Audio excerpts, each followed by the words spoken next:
Foreign Office Files for Southeast Asia 2, which has the subtitle Foundations of Economic Growth and Industrialisation, follows on chronologically from the first module, which was published in February 2020. Module 2 comprises documents from the FCO 15 and FCO 24 file classes at the National Archives UK, which span 1967 to 1980. Like Module 1, the files concern the Philippines, Indonesia, Malaysia, and Singapore. The period covered by this module was one of immense change and development across Southeast Asia. Documents can be used to follow the narratives from Module 1 into the next decade and study how the political and economic climates of Southeast Asia evolved through the late 1960s and 1970s. Southeast Asia is cross-searchable with other collections on the Archives Direct platform. All documents are also full-text searchable, and the collection's popular searches have been updated to make the new content more discoverable.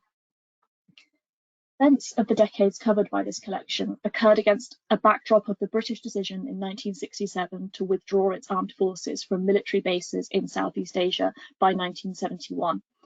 Following this decision, the Five-Power Defence Agreement was set up between Australia, Malaysia, New Zealand, Singapore, and the United Kingdom to provide defensive cooperation between the nations. This significant shift in Britain's role and influence in the region, its administration and its impact, is charted in the Foreign and Commonwealth Office files in this collection.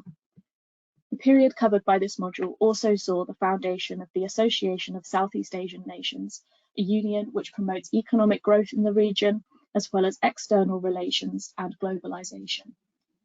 There was increased investment from Britain and other nations during this period as Southeast Asian economies and industries began to solidify and grow.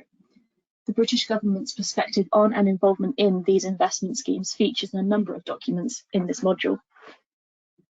I'll move on to the next slide, actually. Largely categorized by country, the files in this collection can be used to study individual nations or to compare the narratives across the region in the 1960s and 70s.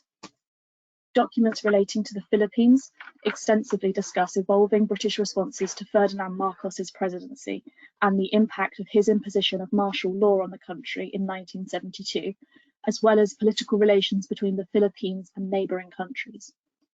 Coverage of Indonesia traces the rule of Suharto as president after the fall of Sukarno in 1967 and his implementation of the so-called New Order. Documents offer commentary on the internal political and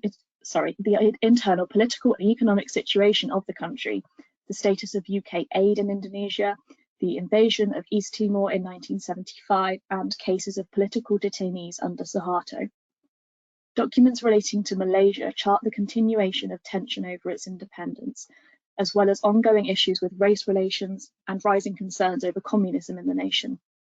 The collection also includes perspectives on Tun Abdul Razak's leadership and his administration's new economic policy, which led to industrial and economic growth. Having gained independence from Malaysia in 1965, for decades Singapore under Lee Kuan Yew's premiership was focused on economic growth and attracting industry.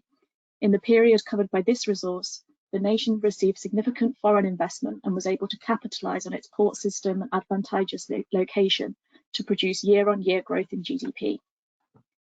In terms of document highlights, and some of the quotes on the screen are just kind of insights into how these different themes are presented in the documents. I've touched on a number of the fascinating themes and narratives possible to study through these documents. Extensive coverage of the Marcos regime opens the British government's perspective on his presidency up to researchers.